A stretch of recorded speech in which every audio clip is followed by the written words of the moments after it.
এই যে বন্ধুরা সামনের দিকে এগিয়ে যাচ্ছি, এবার ঠিক বাঁ দিকে এই টেম্পেলটা পড়বে, তোমরা দেখে নাও, দেখাচ্ছি। টেম্পেলের সামনে খুব সুন্দর একটা রঙ্গোলি বানানো হয়েছে, সেটাও দেখাবো তোমাদেরকে। এই যে এটাই হচ্ছে টেম্পেলটার নাম কি? মানিকেশ্বরী টেম্পেল। দেখতে পাচ্ছ সবাই? হ্যাঁ হ্যাঁ হ্যাঁ, এই যে রঙ্গোলিটা করা হয়েছে, দেখতে পাচ্ছ এত সুন্দর রঙ্গোলি করা হয়েছে। সত্যি এরকম রঙ্গোলি আমি দেখিনি। যাই হোক, দুর্গাপুজোয় কলকাতায় করা হয় এরকম রঙ্গোলি, আর আমি এখানে দেখলাম ভবানীপাটনাতে যে টেম্পেলটা আছে। এই যে পেছনে সবাই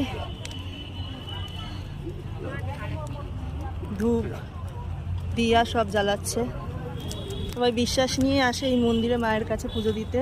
আর আজকে অমাবস্যা আছে, ওই জন্য পুজো দিতে সবাই আরও বেশি করে আসছে, ভিড়ও প্রচণ্ড হচ্ছে।